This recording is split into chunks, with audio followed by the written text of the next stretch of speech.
Pittsburgh trailing 19-9. Ben empty set. He's back to throw it. He pumps. He throws it down the middle of the field. Wide open. That's Juju at the 5. To the goal line. Touchdown. That was reminiscent of a Hines Ward move. He smelled the chalk.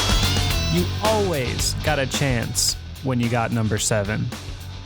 Welcome back to 5-Star Matchup. If you dig our content, make sure to subscribe and share. Join our Patreon for exclusives and merch. Well, we're in Texas for what half of Steelers Nation thought would be a blowout and the other half thought would be a soul-crushing and unexpected defeat. Which will it be? I guess we'll have to see. Steelers take the ball first and seemingly think they'll just blow the doors off Dallas as they try 2 bombs on their first series, one to Deontay and the other to Chase, and both fall helplessly to the ground. Another hot start on offense. Out trots a man named Garrett Gilbert, who's making his first start in the NFL after floating around, and you gotta imagine that would spell doom against the vaunted Pittsburgh Steelers defense. 3rd and 2, Gilbert drops back and flings a seed to Amari Cooper, who toasts Cam Sutton like a pita chip for a big gain. Just like everyone expected. Well, you can get a couple throws, but nobody runs against the Steelers. Oh, it's gonna be one of these days, isn't it? Tony Pollard bursts through a hole bigger than the one that bus fell through, and the Cowboys are shockingly, and unfortunately, on the move. Nice sack on 3rd by the rookie Highsmith, who continues to elevate his play, and it holds them to a field goal attempt, and the Cowboys are out in front 3-0 as we head into the second. Great connection between Roethlisberger, who is significantly better than the 16th best quarterback in the league, and Chase Claypool for a chunk, and maybe the offense can get a little going. But just when you think you've got a little momentum, they run it 2 straight times out of the shotgun, both with McFarland, who misses a giant gap on the left side here. And again, because they seemingly want to insult the Cowboys' intelligence like they were a Pro Football Focus analyst, and run yet another one out of the shotgun, this time with Benny Snell, and get nothing to turn it over on downs. Disaster of a series. Back to Gilbert Grape and the Cowboys, and he slips the tackle and runs like the wind for another chunk play. Ladies and gentlemen, Garrett Gilbert has arrived. 2nd and 10, Garrett Gilbert breaks the pocket again, and by this point you just know how this game is gonna go. Couple plays later, Gilbert gets time and delivers to a wide open tight end, and the Steelers are doing exactly what you don't want to do against an underdog. They're giving them hope, and a lot of it. 3rd and 7 in the red zone, and star coverage corner TJ Watt is lined up opposite first-round receiver CeeDee Lamb, who cooks him like he was one, and don't look now, but the Steelers' perfect record is in trouble.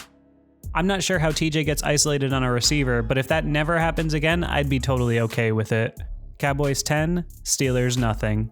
Next series, it's time to get back into this, and woof. Bad throw by Ben on 3rd, and Deontay can't make the catch.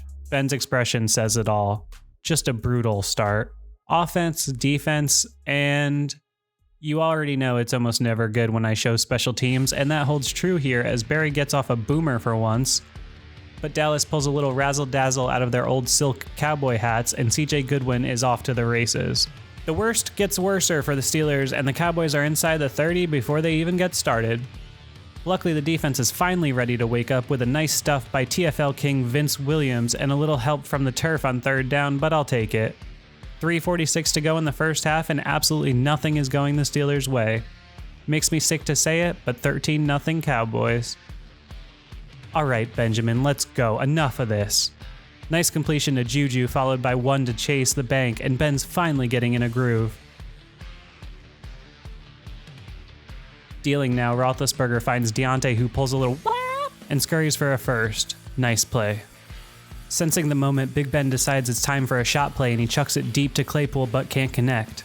I'm quite sure this amount of contact with a stranger would get you arrested in most places, but the refs don't even bother to toss a flag. That's okay though, because the Steelers have no desire to do anything easily. Little completion to Johnson and... oh fuck, Roethlisberger is down. This is not a drill.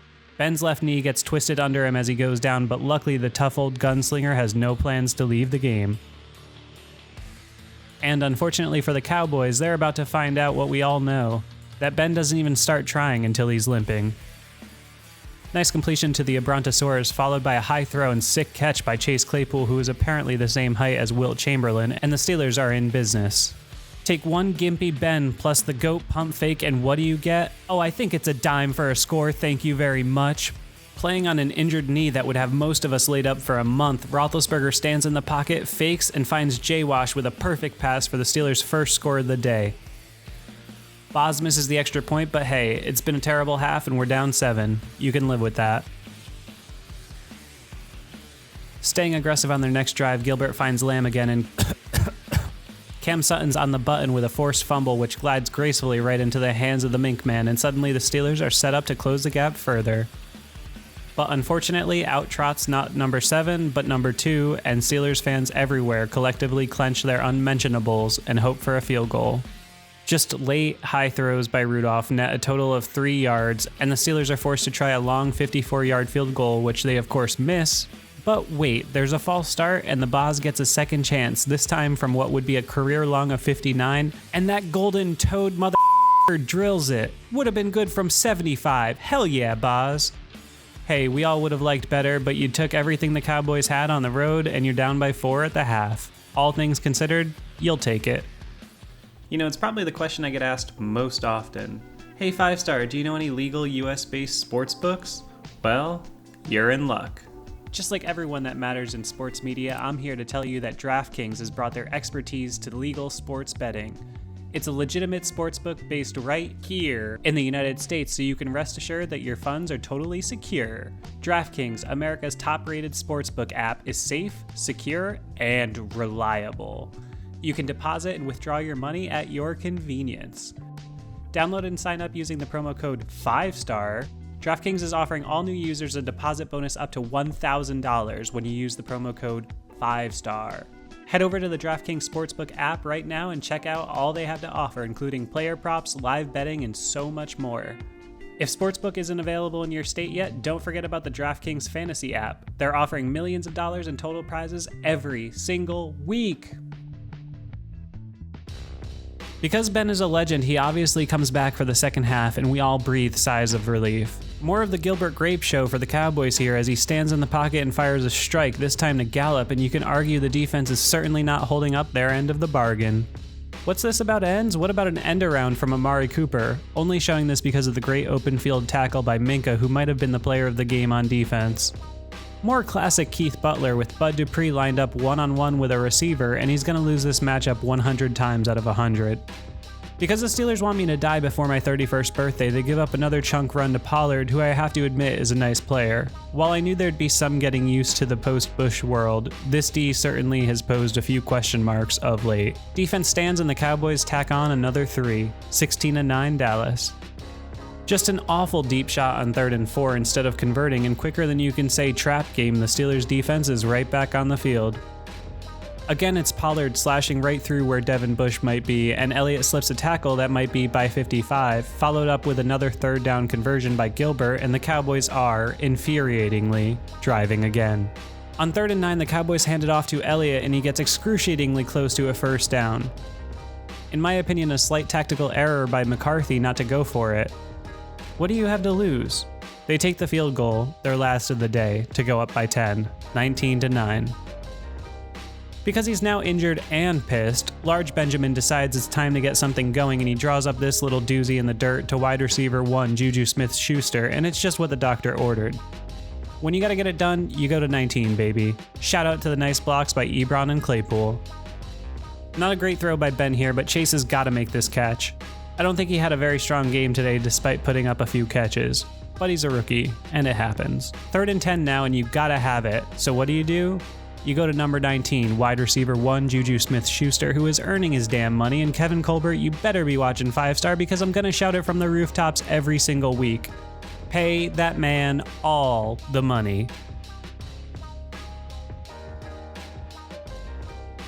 Onto the 4th quarter, and I can swear someone was just saying something about a wide receiver 1. Oh yeah, that's right, it was me, and I was talking about Juju Smith-Schuster, who catches this laser beam from Bionic Ben and tells 2 defenders to get the hell off of him and plows in for the score. The Steelers have talent everywhere, I'm not doubting that. But if you aren't sure who the number 1 guy is when it matters the most, all you gotta do is look at that drive. Ben knew where he was going. The defense probably did too, but it didn't matter.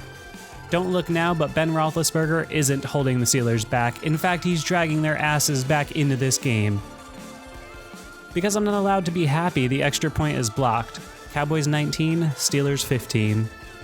I know what you're saying. Another special teams play, 5-star, this cannot be good. And you're right, it's not. After a personal foul brings the ball to the 50, the Steelers get way too cute and try to pin the Cowboys deep, but instead give up a gut punch of a return to the 35. Every single time I get excited, the Cowboys counterpunch. Gotta give them credit. Gilbert finds another wide open guy and hands to Zeke, and very quickly the Steelers find themselves in a very precarious must-hold situation. Hanging in there, the defense gets a solid batted pass by TJ and or Cam on second, which sets up our 5-star play of the game.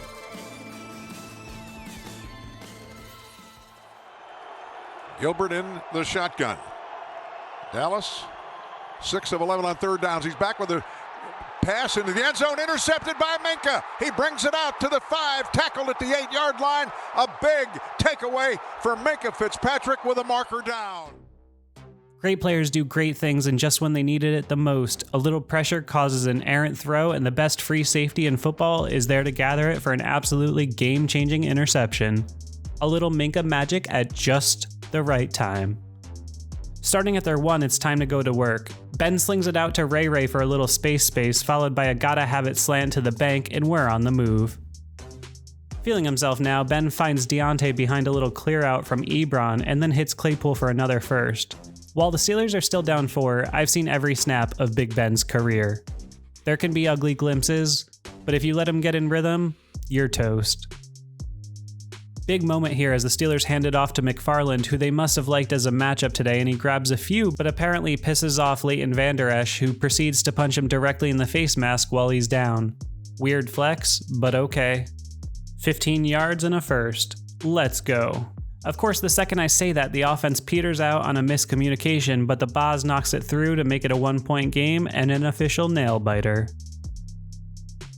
Continuing his play to be ranked higher than Roethlisberger on Pro Football Focus, Gilbert of course gets a first down to Cooper, but a nice stiff arm by Hank the Tank Mondeau, shout out Long Hair Club, and the Cowboys are in 3rd and 7. Luckily, Gilbert can't connect and the defense gets off. Back to the offense, and Claypool's mixed day continues. Not a great pass, but a guy like Chase has got to make this catch. Clearly not deterred from giving the guy opportunities, Large Benjamin goes right back to him on the next play, but they can't connect. While the Steelers flounder dead in the water for just a moment, there's a personal foul for hitting Roethlisberger in the face, and you might as well put the touchdown on the board now because you can't keep giving Benny chances. Game-changing play here, Ben hits Deontay, who's shiftier than a Subaru, and skirts the sideline for a huge gainer and possibly the biggest play of his career so far. Filed firmly under the things you love to f***ing see folder. More bully ball by the Steelers' massive receivers who clear space for Eric the friendly Abrontosaurus, and I for one was unaware that Abrontosauri could fly. Touchdown Steelers! And with 2 minutes and 14 seconds on the clock, your Pittsburgh Steelers are in the lead for the first time today. Awesome play and great drive. You can tell me there are a few better quarterbacks in the league all you want, and that's fine, but if I need a 2-minute drill, I'm riding with Big Ben until I die. You will literally have to pull the number 7 off my cold dead body if you want it, because I will be wearing it upon my funeral pyre. Poor route by Claypool doesn't get it done on the 2. 24-19 Steelers. Big Ben-esque play by Gilbert to avoid the sack and get this one to the back. While I know there are a lot of Steelers fans out there mad about today's performance, it's also important to give Gilbert credit as he did everything in his power to impress in his first start. Gotta respect that. And that's all well and good, but 4th and 8 is big boy time, and we got the biggest of boys, and he wears number 97. Just an earth-shattering pressure by Godzilla Heyward in the clutch, and this poor guard might as well be a throw pillow. You're not gonna get it done all the time, but the Steelers defense gets it done when they need it the most. But since Steelers football means we're supposed to go into cardiac arrest every week, it ain't over just yet. A pair of wimpy runs to Connor, run game doing next to nothing today, and they try the end around to the bank on 3rd, and he luckily stays in bounds but can't get the first despite being 7 feet tall, and the Steelers are faced with a decision. Fearful of another block turning into a scoop and scorer, Steelers hand it off again and go nowhere. Everyone will discuss this moment, and for the record, I'm not opposed to going for it, and I understand the reasoning. But the way Ben's playing, I'm keeping it in 7's hands. The clock would stop on a change of possession anyhow, so what's the risk? Just a bad play call in my opinion. 38 seconds and ticking, and Gilbert waits, scrambles, and throws a damn seed to CeeDee Lamb because of course he f***ing does. What exactly is going on with this defense? Finish this game. 3rd and 10, and like a 10-year vet, Gilbert evades the rush and finds Gallup over the middle. This game will not end. 7 seconds now, and here it is, the deciding... Oh, just a little out, which will set up the deciding play. 4 seconds on the clock. Steelers fans and Cowboys fans the world over are faced with a 50-50 proposition. Could it be agony? Could it be ecstasy? Which will it be? Dallas down by a 24-19 count. Gilbert back there by himself at the Pittsburgh 23 with a 3rd and 4. But only 3 seconds left. He's back. Steps up. Throws it for the goal line. And the pass is broken up at the goal line. Minkah Fitzpatrick. And just like last week, it's minkah I escaped Miami Fitzpatrick who continues to propel himself higher and higher into the most esteemed pantheons of beloved Steelers with the pass breakup. And just like most other big moments in the last 20 years, this one ends in agony for the Dallas Cowboys, who gave an outstanding fight today, but just barely came up short. But the flip side of that is that it ends in ecstasy for the Pittsburgh Steelers and Ben Roethlisberger, who were able to weather a storm of bad play and bad luck to pull out their 3rd straight win on the road and their 8th in a row. Say it with me. Your Pittsburgh Steelers are 8-0. Yeah, I know it looked bad at times, and I know people wanted to win in a blowout, but it's easy to forget that even the bad teams get paid and want to win. It's not so long ago that we watched Duck come in and against all logic win a few games in the NFL. Is it so far-fetched to think that Garrett Gilbert made the most of his opportunity and the Steelers were a little gassed after 3 straight weeks on the road, the last 2 against the most physical teams in the league? While it was discouraging to see how badly they played at times, please just enjoy what we're watching, because it's never happened in Steelers history, and that's not something I get to say very often. Here we go. And if you're still here, don't forget about our Patreon. Even a $1 or $2 really helps out. Or you could buy a shirt, or you could follow me on Twitch. I don't care what you do, just keep watching the show because you make it worth it.